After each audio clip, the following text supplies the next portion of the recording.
बाबा भयणीनो, सांडलोलें मेंढरूं खंय जेन्ना परतें आयलें तेन्ना 99 मेंढरां जीं आशिल्लीं तांणी सगल्यांनी धांवून धांवून ताका वचून वेडो घातलो आनी ताका विचारलें, खंय आसलें तूं, कितें जालें, खंय उरलें, परतून कशें पावलें, जायते प्रश्न अशे 99 जाणांनी विचारले. आनी तेन्ना ह्या सांडलोल्या आनी परतून मेळ्ळोल्या मेंढरान तांकां सांगलें, कितें सांगू तुमकां, चलता चलता हांव मातशें कुशीन सरलोलें, कित्याक थंयसर कुशीन कितें तरी दिश्टी पडलें आनी हांवें चिंतलें हांव रोखडेंच परतून येतलें. पूण अकस्मात तुमी सगळीं नाच जालीं आनी म्हाका दिसूंक ना. तरी हांवें म्हणलें आनीक मातशें वगत रावतलें आनी हिंगा कितें आसा तें खातलें आनी मागीर येतलें, कित्याक हांव जाणा ही वाट.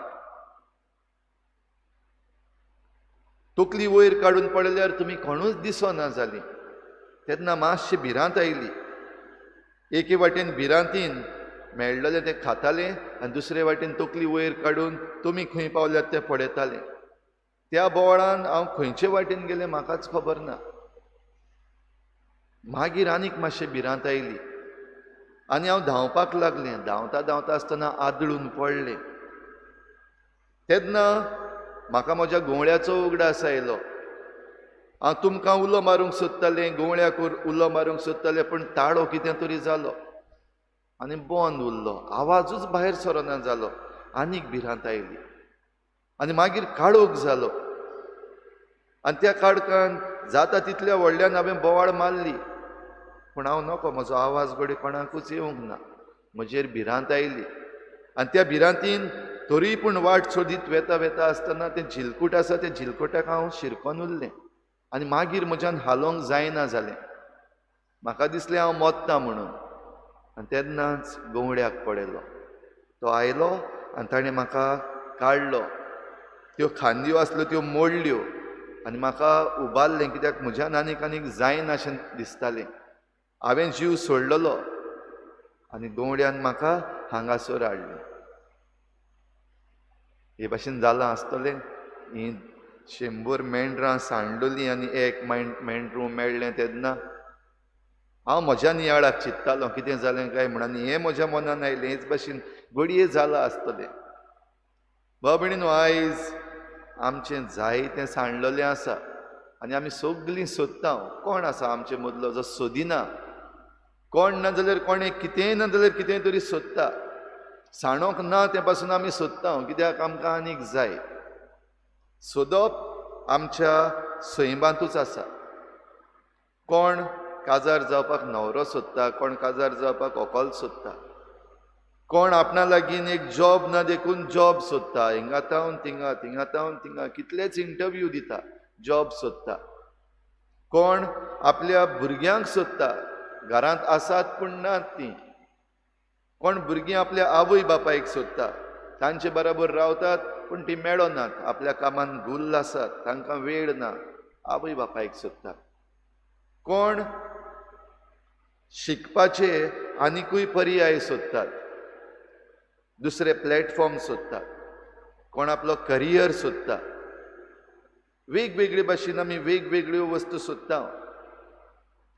थोड्यांक प्रश्न आसात, त्या प्रश्नाचे जबाब सोदतात.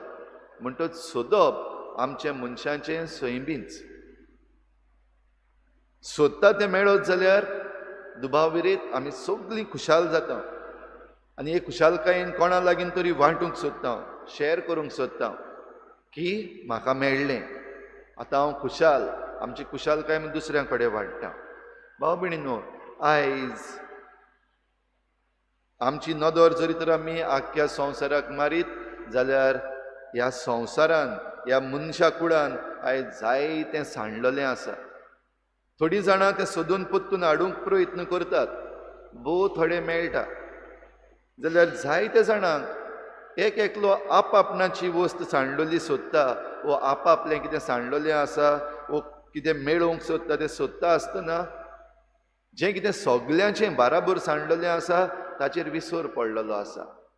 आनी त्या मेंढरा भाशेन घोडये भिवून ती बाबडी धांवता धांवता आड्डून पडटा, ह्या झिलकुटान शिरकोता, जीव सोडटा असलें सगलें जायत आसा. जिवितान फुडें काळोख आयला आमी उजवाड सोदता. आयज आमची हिंदू भाव भयणां आपली दिवाळी मनयतात. खेरीत भाशेन ही उजवाडाची परब. काळोख पयस आनी उजवाड आमकां मेळटा. नरकासुराक राती लासून उडयलो जाल्यार नरकासूर म्हणटा तो वायट. तें वायट आसा तें सगलें भस्पून बरें आसा तें घेवपाक तें आमकां मेळ्ळां. जीं दुयेंसां आसात तीं लासून उडोवन बरी भलायकी मेळ्ळ्या हें समरमतात. आनी हेच खुशालकायेन हो उजवाड एकामेका लागीं वाडटात. आमकां उजवाड मेळ्ळा. भाव भयणीनो, आमकां उजवाड मेळ्ळलोच आसा. आमचो उजवाड आमचे लागीं आमकां सदांच आमचे लागीं दवरपाक दिला. आनी त्याच उजवाडान आमकां बासावणी दिल्या. संवसार सोरोपर्यंत हांव तुमच्या सांगाता आसतलो. तर जायते पावटी घडये आमी त्या मेंढरा भाशेन आमची वाट चुकून कुशीन सरता. कितें तरी आमकां मेळटा आनी त्या वाटेन आमी चिंतता ना परतून पावतलो हांव, परतून येतलो हांव. पूण मागीर आमी घडये शिरकोन उरल्या, फासाक सांपडल्या, भायर सरपाक जायना. उलो मारपाक सोदता, आदार मागूंक सोदता, पूण लॉस दिसता, भिरांत दिसता, पावना.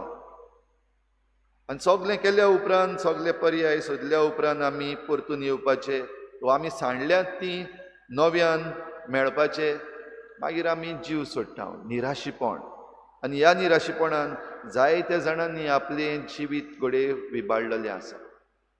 आयज आमची परजां जायतें बरेंपण सोदता, एलिसांवा लागीं पावतात. आतां ही परजां नवो सरकार सोदतली.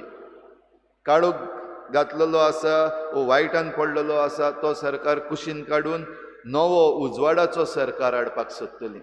सोदता परजा कोणाक विचून काडपाचो.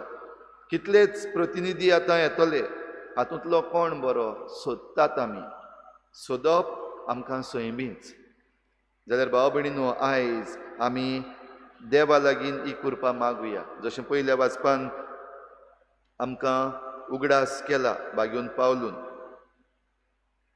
आमी सगलीं सोमयाचीं, जावं जिवीं जावं मेलोलीं आमी सोमयाचीं. आमी काळोखान आसूं उजवाडान आसूं आमी सोमयाचीं. आमी सांडलोलीं आसूं वो आमी सांडूंक नासलोलीं आसूं आमी सोमयाचीं. आमकां आनी कोण सोदता जायत वो आमी आनी कोणाक सांडलोल्यांक सोदतांक जायत आमी सोमयाचीं. म्हणटच खंयचेय परिस्थितीन आमी जरी तर सोमयाचीं जाल्यार उजवाडाची मनशां आमी जावंक गरज. ताच्या उतरा प्रमाणे आमी जिवंक गरज. आनी ताच्या उतरा प्रमाणे आमी जियेता तेन्ना आमचो उजवाड आपले आपूण दुसऱ्यांक दिश्टी पडटलो. आमचो उजवाड दुसऱ्यांक दिश्टी पडटा तेन्ना दुसरीं जीं सांडल्यान तींय परतून येतलीं. ही नोयाणोय मेंढरां जेन्ना ह्या एक सांडलोलें मेळ्ळोलें त्या मेंढरा लागीं विचारता तेन्ना आपल्या जिविताक जायतीं शिकलींच आसतलीं. म्हणजे जरी तर ते भाशेन कुशीन सरत जाल्यार आमी सांडूंक शकता. सांडलोलीं आसतना आमी अशीं तशीं धांवत जाल्यार आमी थंयसर त्या झिलकुटाक शिरकोन उरपाक शकता. वो आमी कांसार जाता तेन्ना आमचो आवाज जरी तर आयकना जाल्यार गोवडी पयस उरतलो, उरलोलीं मेंढरां पयस उरतलीं. हें घडये शिकलीं आसतलीं. आनी शेकी हेंय बीन शिकलीं आसतलीं आमी खंयीय सांडूं कितेंय जावं आमचो गोवडी आसा, तो आमकां सोदूंक येतलो, तो आमकां आपल्या हातांनी उबारतलो आनी परतून हाडटलो. हें सगलें घडये ह्या सांडलेल्या मेंढरा लागीं विचारून ही उरलेलीं नोयाणोय शिकलींच आसतलीं. आमी एकामेका लागीं शिकूंक गरज. सांडलोलीं आनी मेळ्ळोलीं जायतीं जाणां आसात. तांच्या जिवितांतल्यान जरी तर आमी शिकना जाल्यार आमी सांडटले. तर आमी परतून सांडून शिकोंक गरज ना. बगर आमचे मदलीं जायतीं जाणां आसात सांडल्यान, पातोक सोडून परतून आयल्यांत, वायट सोडून परतून आयल्यांत. तांच्या जिवितांतल्यान आमी शिकूंक जाता. तर स्वर्गार व्हड संतोश भोगता उजवाडाचो, जशें आयच्या शुभ वर्तमानान 2 पावटी आमी आयकलां. एक वायटवो मनीस जिवीत बदलीत जाल्यार स्वर्गार संतोष भोगतलो. एक पातकी मनीस जिवीत बदलीत जाल्यार देवाच्या दुतां मदें संतोष भोगतलो. तर असलो संतोष आमचेय मदें आसूं. जी कोण सांडल्यान तांकां सोदूंक, आनी आमी सांडल्यान जाल्यार आमी देवाशी लागीं येवंक आनी बऱ्या गवळ्याच्या खांदार आमी पावूं आमकां हे भेटेन करपा मागुया.